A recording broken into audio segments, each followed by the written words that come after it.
አንደኛ ዮሐንስ መጽሐፍ ምዕራፍ 3 ቁጥር 8 ላይ ያለውን ቃል አንብብልን። ሁላችሁም የምታውቁት ቃል ነው።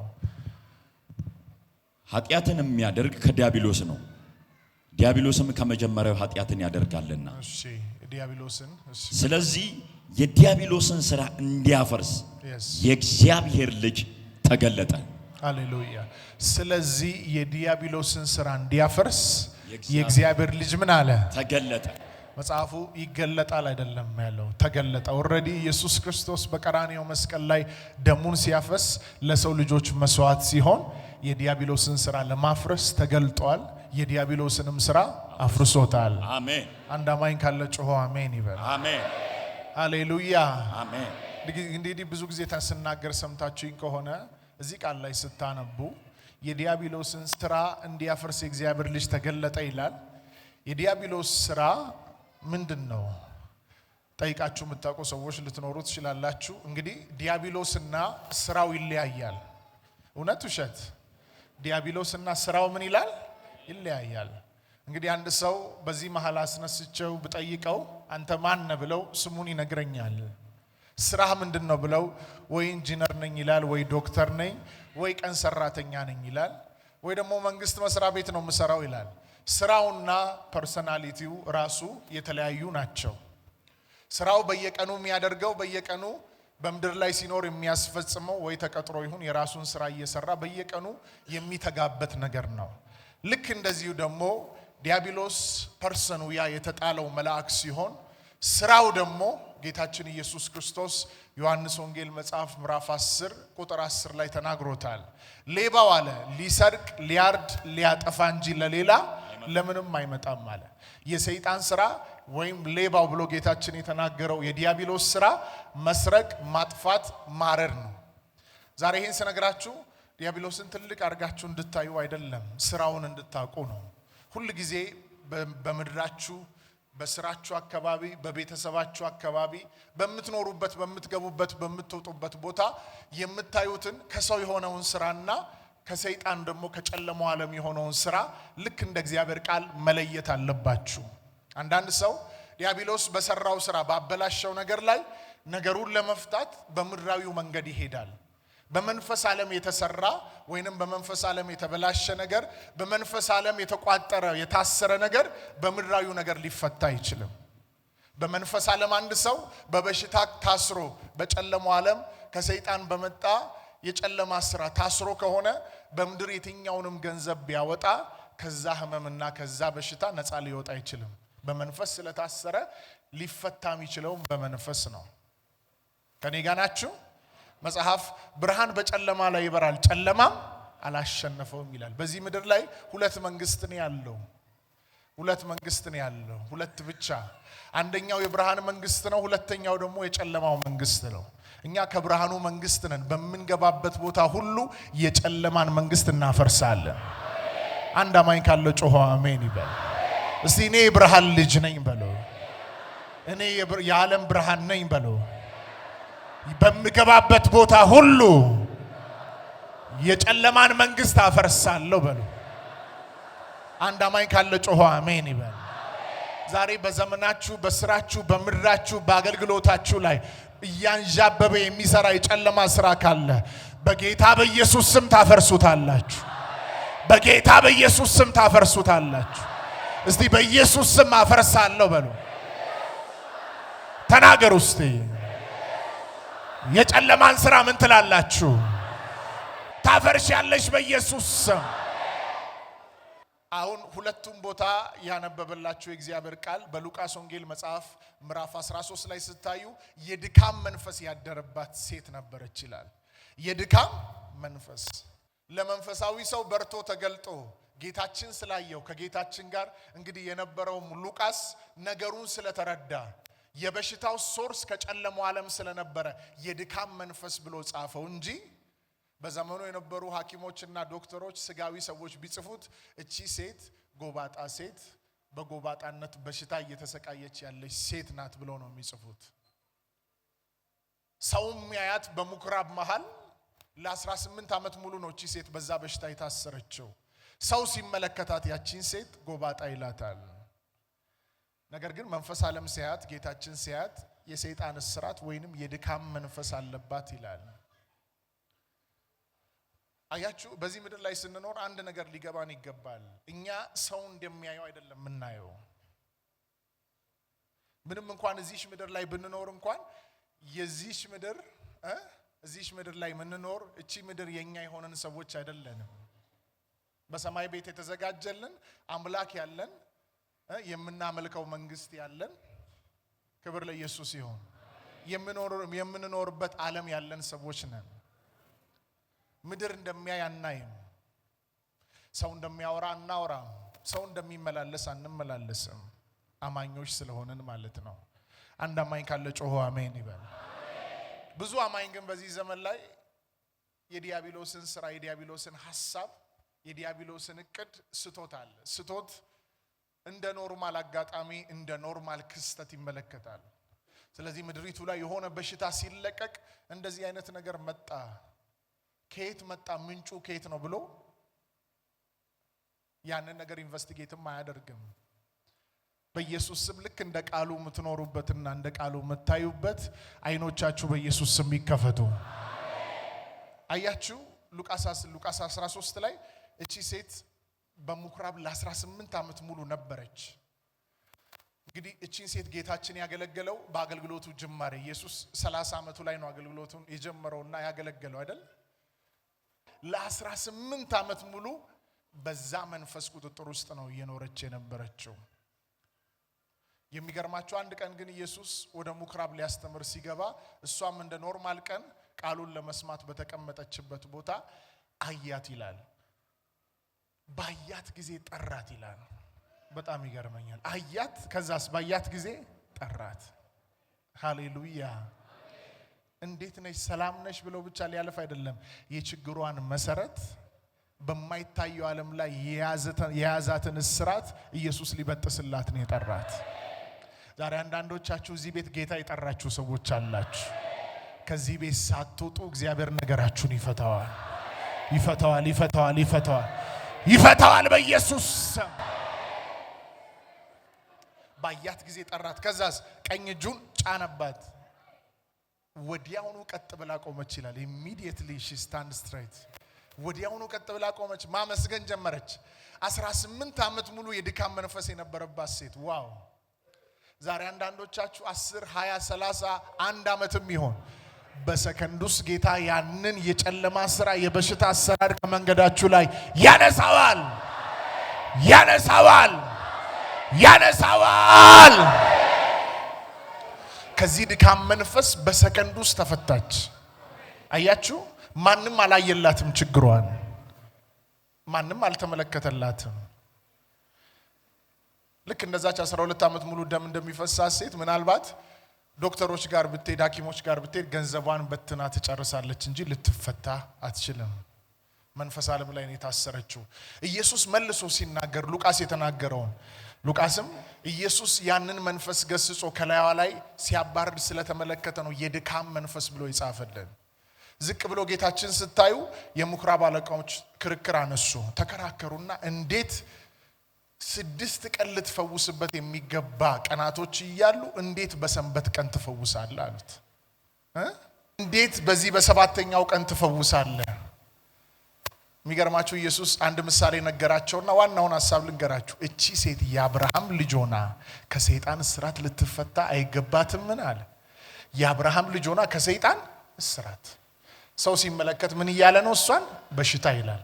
ጌታ ሲያይስ የሰይጣን እስራት ነው። ያ ከጨለማው ስራ ከዲያብሎስ ስራ የመጣባት ተጽዕኖና ክፉ የሆነ ስራ ነው የተቆጣጠራት።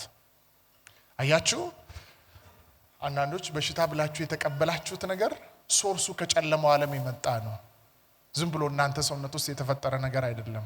ዛሬ ግን ጌታ ወደዚህ ጉባኤ ልኮኛል። በምንም አይነት በሽታ ውስጥ ያላችሁ ሰዎች ያ የዲያብሎስ ስራ ከዘመናችሁ ላይ ይነሳል። ከሞንጮና አሜን በሉ። ማቴዎስ 9 ላይም ስታዩ ጋኔኑ ይላል እንደው ሰይጣኑ ከወጣለት በኋላ ተናገረ ይላል። ዲዳ ሰውዬ አሁን እዚህ ቤት አይታችሁ ሊሆን ይችላል። ዲዳ ሆኖ አንደበቶቻቸው መናገር አቅቷቸው አንደበታቸው ታስሮ በተለያየ አይነት ምድር ላይ ብዙ ቦታ ዞረው መፍትሄ አጥተው ልክ ግን የኢየሱስ ስም ሲጠራ የዲያብሎስ ስራ ከላያቸው ላይ ፈርሶ አንደበታቸው መናገር የጀመሩ ብዙ ሰዎች አሉ። ምንድነው የሆነው ብሎ ሰው መንፈሳዊ ሰው ነቅቶ የሚመለከት ሰው ለካ ያችሁ አንደበታቸውን የያዘው ሰውነታቸውን የተቆጣጠረው ዲያብሎስ ነው፣ የጨለማው ስራ ነው። ያ የጨለማ ስራ ደግሞ የሚፈርሰው በማን ስም ነው? በኢየሱስ ስም ነው። መዝሙር 118 ላይ ስታዩ ዳዊት አንድ ስፍራ አንድ ነገር ተናገረ። መክበብን እስከበቡኝ አለ። ንብ ማርን እንደሚከብ ከበቡኝ አለ። ንብ ማርን እንደሚከብ ምን አሉኝ? ከበቡ።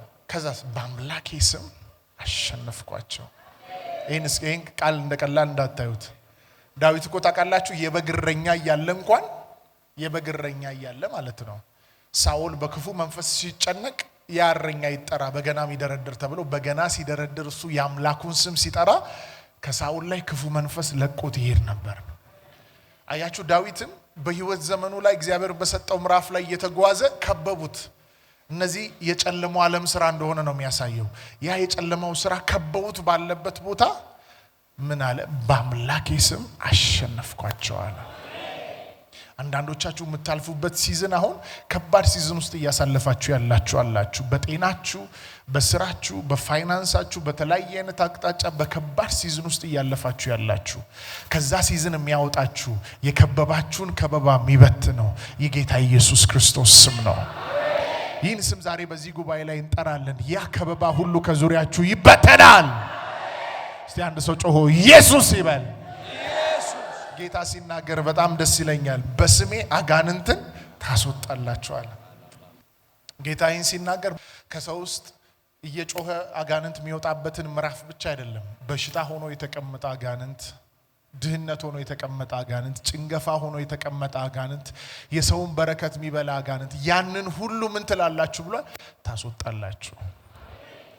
እስቲ ከአንድ ሰው ቤት ዛሬ ታምናላችሁ ክፉ ነገር እስቲ እጃችሁን አውርዱና ማትፈልጉት ነገር ቤታችሁ ውስጥ ያለ እስቲ እጃችሁን አሳዩ። ማትፈልጉት ነገር እንዲወጣ የምትፈልጉት ነገር ቤታችሁ ካለ እጃችሁን አሳዩ።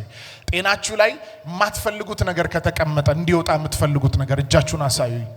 አንዳንዶች አገልጋዮች ራእያችሁ ላይ መንገዳችሁ ላይ ማትፈልጉት ነገር ለቆ እንዲሄድ የምትፈልጉት ነገር አለ የምትሉ ሰዎች እጃችሁን አሳዩ። እጃችሁን አሳዩ። ከመሆን እጆቻችሁን ልይ ይጆች እንደተነሱ ዛሬ የማትፈልጉትን ነገር እግዚአብሔር በእናንተ ህይወት ላይ ያላስቀመጠው ያንን ተጽዕኖ ያንን ጨለማ ያንን የዲያብሎስን ስራ በጌታ በኢየሱስ ስም እናስወጣለን። አሜን። በጌታ በኢየሱስ ስም እናስወጣለን። አሜን። ሐዘንን እናስወጣለን። አሜን። ጭንገፋን እናስወጣለን። አሜን። ሞትን እናስወጣለን። አሜን። በሽታን እናስወጣለን። አሜን። በኢየሱስ ስም እናስወጣለን። ሃሌሉያ። አሜን። በማን ስም ታስወጣላችሁ? በኢየሱስ። በማን ስም? በኢየሱስ። ከአንዳንድ ሰው ላይ ስኳር፣ ግፊት፣ ኤችአይቪ ይሁን ካንሰር ይሁን ከአንዳንድ ሰው ላይ ድህነት፣ ጭንገፋ፣ ሐዘን፣ የተለያየ አይነት ጭንቀት ይሁን እርግማን ይሁን በዚህ ስም ዛሬ ከዘመናችሁ ላይ ይወጣል። አሜን። ይወጣል። አሜን። ይወጣል በኢየሱስ ስም። አሜን። ሶስት ጊዜ ጮህና ይወጣል በሉ። ይወጣል። ሐዘን ይወጣል። ጭንገፋ ይወጣል። ሞት ይወጣል። የዲያብሎስ ሥራ ይወጣል። ይወጣል በኢየሱስ ስም።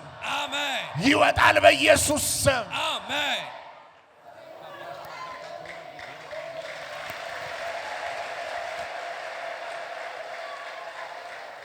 ተሳስቶ የገባን ነገር ሁሉ አትቀበሉ። በማይገባው ቦታ ሁሉ ገብቶ ያያችሁትን ነገር አትቀበሉ። አስወጡት ስሙን ጠርታችሁ። ያ ዲዳ መንፈስ በዲዳ ስፒሪት ውስጥ አንደበቱ ተዘግቶ ያለን ሰው መንፈሱ ምን አለው? ገሰጸው ይላል። አንድ ስፍራ አይታችኋል። የጴጥሮስ አማች በንዳድ ውስጥ ነው የነበረችው፣ እየተሰቃየች ነው። ኢየሱስ መጣ። ጴጥሮስ እንግዳ ይዞ መጣ። ይዞ የመጣው እንግዳ ቃል የሆነ ስጋ የለበሰ ጌታችን ነው። ኢየሱስ ልክ ቤት ውስጥ ሲገባች ሴት ተኝታለች። የሚያስተናግድም ሰው የለም። ወዲያውኑ ሄደና አየ። በንዳድ ተሰቃይታለች እቺ ሴት። ኃይለኛ ትኩሳት፣ ሰውነቷ ሁሉ እንግዲህ ንዳድ ውስጥ ያለ ላበላብ ሆኖ ይተኛል። አንድ ቦታ ላይ እንደፈለገ መንቀሳቀስ መውጣት መግባት አይችልም። ኢየሱስ አየና ገሰጸው ይላል። ከሞን አንድ ሰው ጮሆ አሜን ይበል። በጣም ይገርመኛል። አየና ምን አለ ይላል? ገሰጸው። አያችሁ እኛ እንደምናየው ሰዎች ታመው ያሉበትን እየተንቀጠቀጡ ወይ ደግሞ ላበላብ የሚሆኑበትን ምዕራፍ አይደል፣ ከዛ በስተጀርባ ያለውን ነው የሚያየው።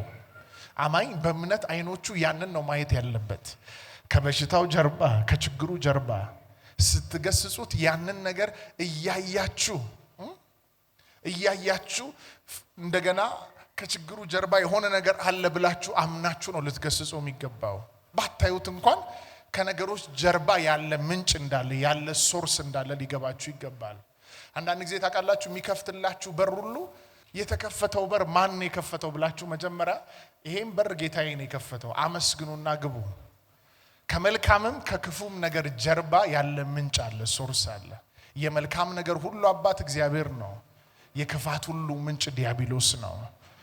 ኤርምያስ 29 ላይ ሲናገር ስለናንተ የማስባትን ሐሳብን ያውቃለሁ ይላል፣ ፍጻሜና ተስፋ ተጠው ዘንድ የሰላም ሐሳብ እንጂ የክፉ ሐሳብ አይደለም። ሁሉ ጊዜ የሰላም ሐሳብ የእግዚአብሔር ሐሳብ ነው። የክፋት ሐሳብ የዲያብሎስ ሐሳብ ነው። ብርሃንና ጨለማ ብያችኋለሁ። ለምድራችን ለኢትዮጵያ ለኤርትራ ለናንተ ለቤተሰባችሁ ለአማኞች እግዚአብሔር ያለው ሐሳብ የሰላም ሐሳብ ነው። ለራያችሁ ለአገልግሎታችሁ እግዚአብሔር ያለው ሐሳብ የሰላም ሐሳብ ነው። የክፋት ሐሳብ ይዞ በመድር ላይ የሚሮጥ የሚንቀሳቀስ ሁሉ ጊዜ ያንን ሐሳብ የሚያስፈጽም የጨለማው ስራ የዲያብሎስ ስራ ነው። ራሱ ዲያብሎስ ነው። ደግሞ አንደኛ ዮሐንስ 3:8 ላይ ቅድም ያነበብንላችሁ ቃል ላይ የዲያብሎስን ስራ እንዲያፈርስ የእግዚአብሔር ልጅ ምን አለ? ተገለጠ። ዋው! ስትገስጹ የጨለማን ስራ ስታፈርሱ በሽታን ስትቃወሙ እዚህ ፋውንዴሽን ላይ ቆማችሁ ነው፣ በተገለጠው በናዝሬቱ በኢየሱስ ስም። አሜን አሜን አሜን። ዛሬ እንደዚህ ብላችሁ ትጸልያላችሁ። እርግጠኛ ሆናችሁ ስሙኝ። የማይሄድ ችግር የለም፣ የማይነቀል በሽታ የለም፣ የማይነሳ ነገር የለም። እምነታችሁን ጆይን አድርጋችሁ በዚህ ውስጥ ስትጸልዩ አያችሁ አሁን ከእግዚአብሔር ቃል በሽታ ክፋት የሆነ ነገር ሁሉ ምንጩ ከዲያብሎስ እንደሆነ አሁን አሳይቻችኋለሁ። አይታችኋል። በእግዚአብሔር ቃል ውስጥ ያቺ 18 ዓመት ሙሉ የድካም መንፈስ ያደረባት ማን ያሰራት? ሰይጣን። ኢዝሊ እንዲገባችሁ ይሄን ልናገር። እንዴ እኔ ዳግም ተወልጃለሁ፣ እንዴት እኔ ሊያስር ይችላል? እንዴት ልክ ናችሁ? እንደዚህ ያላችሁ ሰዎች አላችሁ። ስሙኝ። አሁን ዳግም የተወለደ ሰው በጌታ የሆነ ዳግም ተወልዶ የኢየሱስ ልጅ ሆኖ እየተመላለሰ ወንጌል የገባው ሰው በልቡ ላይ ጌታን የሾመ ሰው የጨለማ ስራ መንፈሱን ሊቆጣጠረው አይችልም። መንፈሳችሁ ዳግም ስለተወለደ ማለት ነው። አንዳንዱ ግን አሁን በተለያየ አይነት ጌታን በማያውቅበት ምዕራፍ ውስጥ ያለ መንፈሱ የታሰረ ሰው አለ። አሁን እንደዛ ሰዎች ስንጸልይ ከመንፈሳቸው ላይ ይህ የጨለማ ስራ ከውስጣቸው ተነቅሎ ይወጣል። አንዳንዱ መንፈሱ ሰላም ነው፣ ዳግም ተወልዷል። ስጋው ላይ ግን ሳያቅ በተለያየ አይነት አቅጣጫ በሽታ ተቀምጦበታል። ስንጸልይ ከብዙ ሰዎች ስጋ ላይ የበሽታ ኃይል ለቆ ይሄዳል። አንዳንዱ ስጋውም መንፈሱም ሰላም ነው። የሆነ ስፍራ ላይ መንገዱ ላይ ትዳሩ ላይ አገልግሎቱ ላይ ጤናው ላይ የሆነ አቅጣጫ ላይ የጨለማ ስራ ህይወቱን በተለያየ አይነት አቅጣጫ ሰልፍ ውስጥ አስገብቶበታል። ልክ በመንጸልይበት ሰዓት በዚህ አይነት እስራት ውስጥ ያሉ ሁሉ ይፈታሉ። ከመሆን ጩሁና አሜን በሉ። አንዳንዶቻችሁ ሳታውቁ ጠላት የዘጋው በር ካለ ትዳራችሁን ከፊት ያላችሁን ምዕራፍ በእናንተና በተስፋ ቃላችሁ መሃል በተለያየ አይነት አቅጣጫ ሊያዘገያችሁ ተጽዕኖን ሰርቶ ከሆነ ከዚህ ቤት ሳትወጡ ያ ተጽዕኖ ይፈርሳል፣ ይፈርሳል። ለዚህ የዲያብሎስን ስራ እንዲያፈርስ የእግዚአብሔር ልጅ ምን አለ ይላል? ዛሬ የምትጸልዩት በተገለጠው በናዝሬቱ በኢየሱስ ስም ነው። ባይ ዘ ዌይ አሁን ይሄ የዚህ ቃል መገለጥና መረዳት የገባው ሰው ቀጣይ በቤተሰቡ ላይ የታመሙ ሰዎች ካገኘ እሱ ሄዶ አፍርሶ እዛው ነፃ አስወጥቶ እዛው አስመስክሮ እዛው ጌታን ባርኮ ይጨርሳል ማለት ነው። ከመሆን ግድ የላችሁም ጩና አሜን በሉ።